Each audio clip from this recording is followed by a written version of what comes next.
Sadiqul maqal. Allahumma salli ala abdika wa rasulika Muhammad wa ala alihi wa ashabihi wa sallim taslima katsira. Amma ba'd. Dewan Hakim yang arif nan bijaksana, hadirin sekalian beserta teman-teman yang kami banggakan. Indonesia adalah negeri yang kaya raya, berbagai macam adat istiadat, bahasa, suku, bangsa.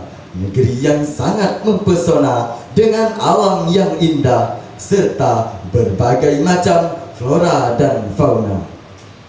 Dilengkapi dengan keragaman agama seperti Islam, Katolik, Protestan, Hindu, Buddha, dan Konghucu, serta berbagai macam kepercayaan lokal masyarakatnya.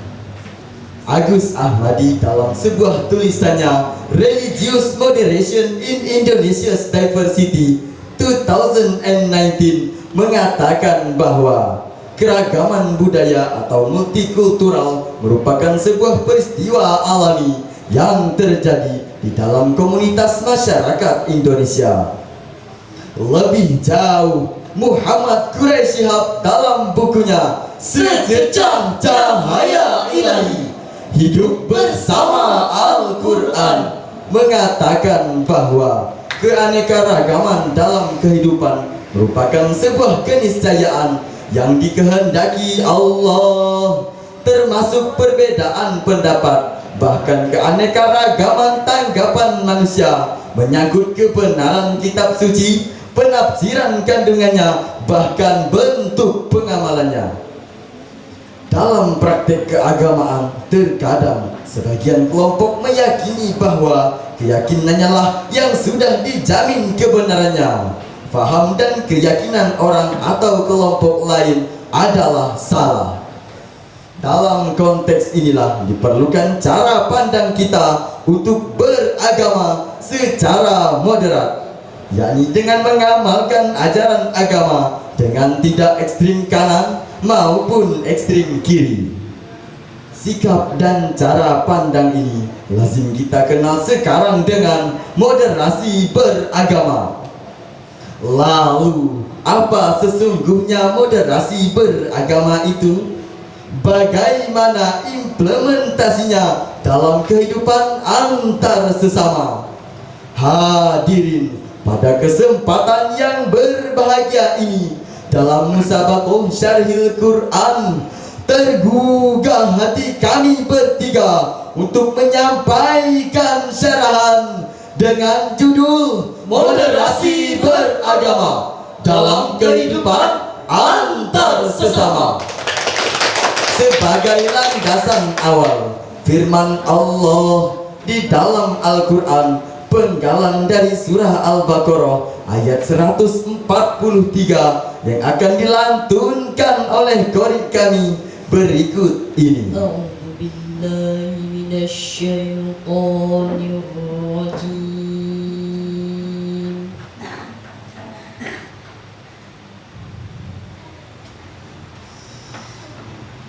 Bismillahirrahmanirrahim.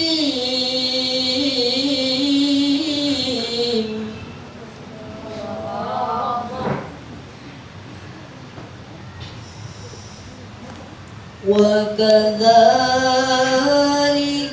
ja'alnakum ummatan wasatan litakunu syuhada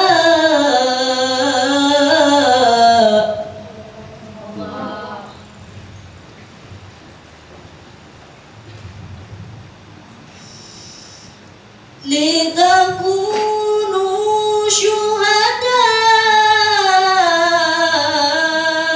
'alan nasi wa yakuna ar-rasul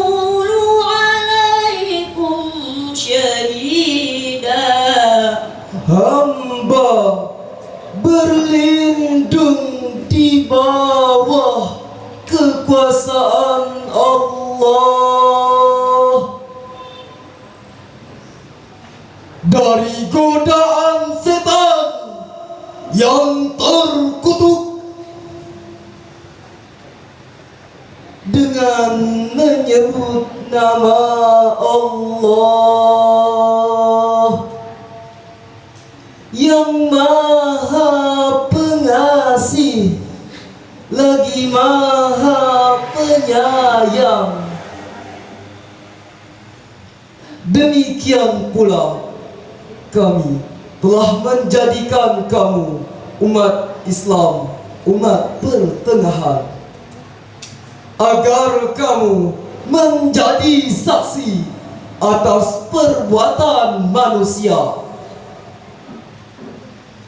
dan agar Rasul Nabi Muhammad menjadi saksi atas perbuatan kamu. Dewan Hakim yang kami muliakan, hadirin sebangsa dan setanah air yang dirahmati Allah Subhanahu wa ta'ala. Dalam tafsir Al-Misbah karya Muhammad Quraisy Shihab disebutkan bahwa kata wasaton pada ayat tersebut berarti perilaku adil yang dimiliki umat Islam dalam beragama, dan tidak ekstrim dalam beragama, dan tidak pula liberal dalam memahami serta mempraktekkannya.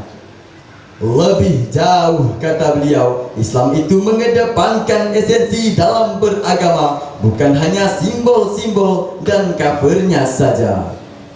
Sementara itu, Abdul Mustaqim dalam kitab tafsir Al-Maqasidi menyebutkan bahwa moderasi beragama dalam Islam bukan hanya dalam perilaku sosial, akan tetapi juga dalam beribadah, berakidah, dan juga bermuamalah.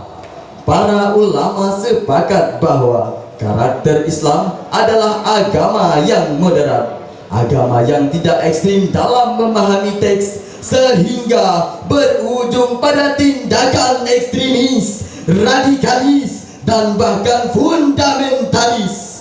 Rasulullah sallallahu alaihi wasallam bersabda, Allah halakal mutanatti'una thalatha marrat.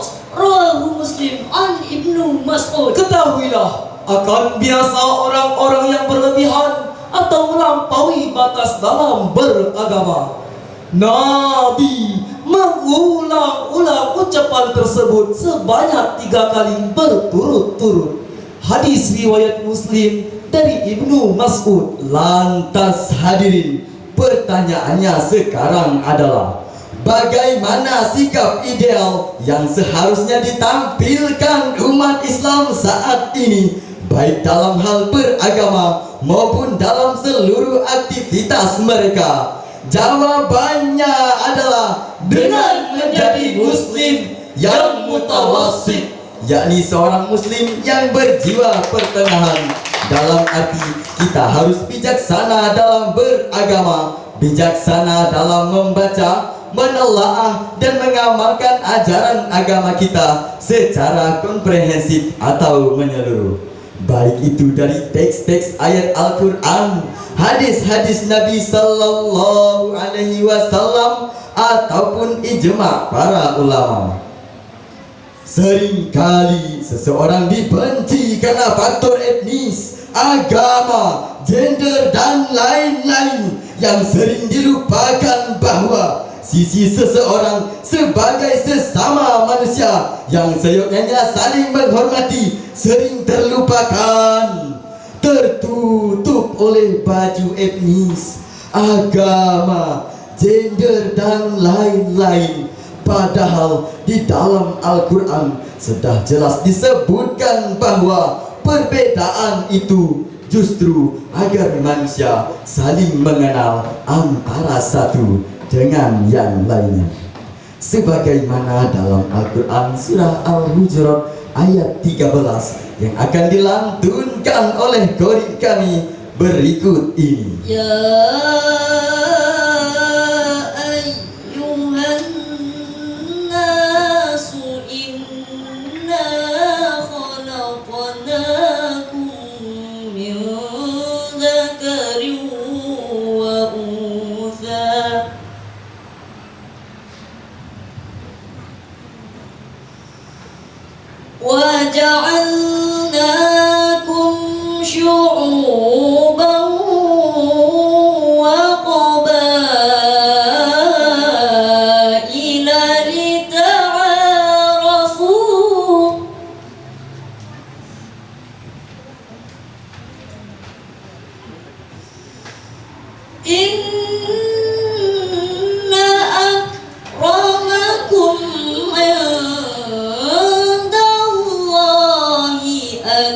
وأتقاكم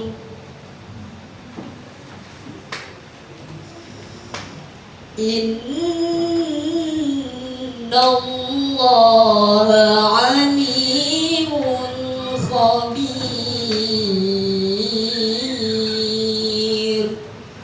صدق الله العظيم. Wahai manusia, sesungguhnya kami telah menciptakan kamu dari seorang laki-laki dan perempuan. Kemudian kami menjadikan kamu berbangsa-bangsa dan bersuku-suku agar kamu saling mengenal. Sesungguhnya yang paling mulia di antara kamu di sisi Allah adalah orang yang paling bertakwa. Sesungguhnya Allah Maha mengetahui lagi Maha teliti. Maha benar Allah yang Maha Agung dengan segala firman-Nya. Dewan Hakim yang kami muliakan, hadirin sebangsa dan setanah air yang dirahmati Allah Subhanahu wa Ta'ala, dalam moderasi beragama terkait dengan hubungan antar sesama, maka kita bisa menerima yang sesuai dengan agama dan budaya bangsa. Kita juga bisa menolak atau memfilter secara bijak cara pandang sistem nilai yang tidak sesuai dengan agama dan budaya bangsa, dengan melalui metode dakwah yang efektif dan pendekatan yang humanis. Manusia pada dasarnya adalah bersaudara. Persaudaraan dalam Islam dikenal dengan istilah ukhuwah. Terminologi ini terkait dengan makna saudara kandung. Ada istilah ukhuwah Islamiyah, ukhuwah wataniyah, dan ukhuwah insaniyah. Moderasi beragama atau sikap pertengahan adalah sikap alternatif terbaik. Rasulullah sallallahu alaihi wasallam bersabda, Khairul umuri awsaduha, rawahu Baihaqi. sebaik-baiknya perkara adalah yang pertengahan. Hadis riwayat Al-Baihaqi. hadirin, adapun kesimpulan dari syarahan kami ini adalah Yang pertama, moderasi beragama adalah sikap dan cara pandang yang moderat. Sikap dan cara pandang ini adalah pilihan yang tepat dalam meminimalisir perbedaan dan konflik yang terjadi disebabkan oleh perbedaan etnis, budaya, dan agama. Yang kedua, Islam adalah agama yang moderat. Islam menjunjung tinggi dan menghargai perbedaan yang merupakan sunnatullah. Sebagai seorang muslim, kita harus memposisikan diri kita sebagai mutawassit, yakni seorang yang